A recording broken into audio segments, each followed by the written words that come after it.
if you can take one guess as to what this is, you already know because you looked at the thumbnail. Does this come off? Yeah, it does. This is a cathode tester, cathode ray tube tester. I got this at an antique store today, and I believe it's from the early 60s, late 50s. I kind of looked it up, so I know. Anyway, let's open it up. And I unfortunately don't have any TVs here sorry about that. I unfortunately don't have a TV with me, or any TV. Well, I have like 3 TVs with me, but none of them are as old as my oldest one. My oldest one might not even work for this, but this is 4 TVs that were made in like the 50s and 60s. And the oldest TV that I have, that would be about the size of the connector on this, is from 1980.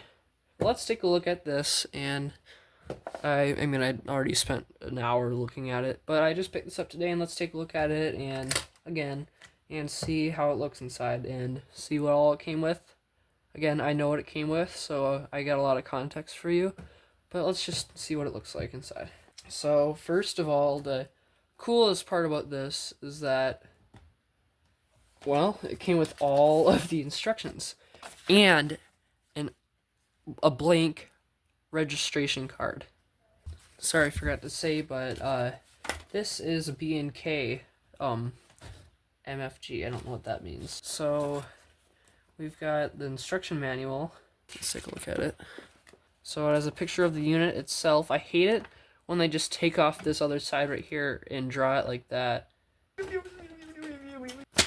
don't think that this puts any test patterns onto the screen, but it does have test patterns here with little bulbs. I'll show you. These can be unscrewed, and these bulbs just come right out. I'm guessing that none of these have to be replaced, but I probably should go online and get some new light bulbs for this. And before I even plug it in and get it working, I'll probably have to take it apart to make sure there's no dust in there suffocating things, because I don't want it to start smoking like my Kmart TV.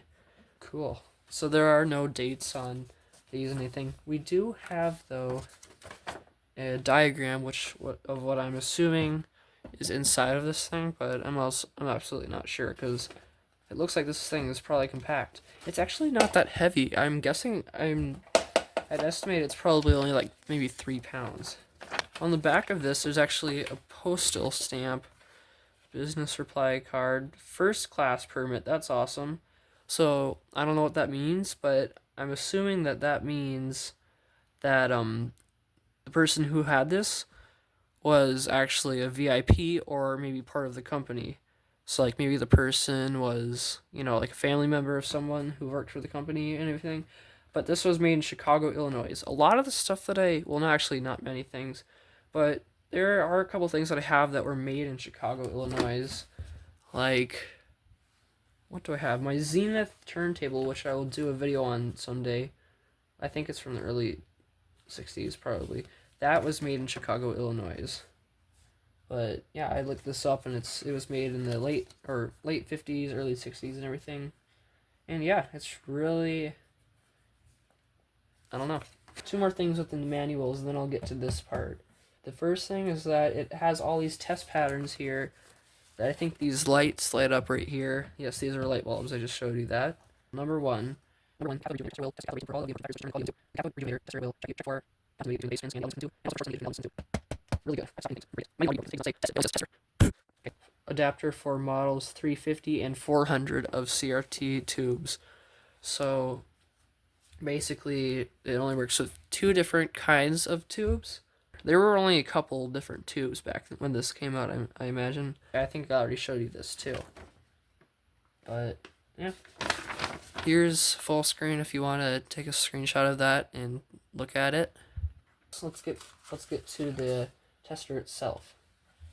Should we take it apart this episode? You know what? We're gonna. If I can get these knobs off.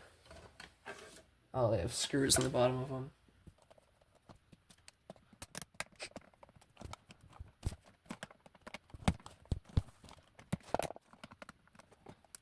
There you go.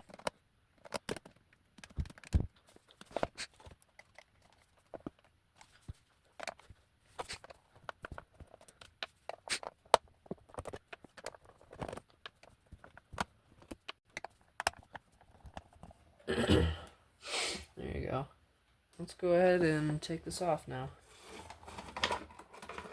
Oh, the whole thing comes out. Wait, does the whole thing actually come out? Or are there things attached to the bottom, maybe? What if this is stripped? Oh. Damn. Look at that. Should I not be touching this? It probably hasn't been plugged in for a million years. Probably like 70 years. So I can probably touch everything I want. But I'm obviously not gonna. This is in real good shape. No dust at all. How old is this?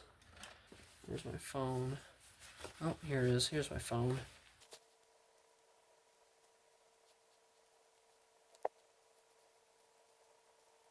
This is 1961, and it's 2025 as of now, where I'm filming this video. So, 64 years old. Bare bones in there. There's nothing in there, barely. I'm impressed. These guys did a really good job on this back in the early... Well, I mean, they probably designed it in like the late 50s, 1958, maybe 1957, possibly 1959. So, I'm proud of B and K for making this thing, and I think they did a really good job. And wow, I've been needing one of these things for a long time, and this might not work very well because I only have this right now, and it looks like it's been ripped apart many times. But I'm lucky that I at least have it, and I'm lucky that I think it works. Should I try plugging it in? You know what? I'm not going to test it until I have my TV, because I don't want it to blow up in my room.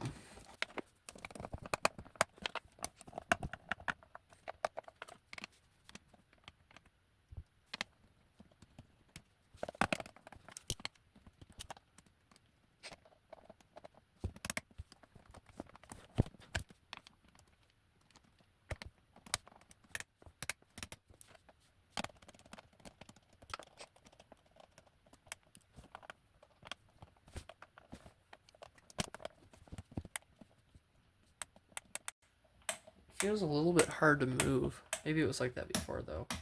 Like, if I just move it like this, I don't have all the arm strength, or the finger strength, for some reason. Which is really weird, because aren't fingers really strong? No, they're not. They're stupid. They're very weak. They're very weak. Well, that'll be it for this video. Thanks for watching, and I hope you enjoyed. If you know where I can find new parts like this, you can leave a link in the comments. But thanks for watching, guys, and have a nice day, or night, or whatever. Just go to bed.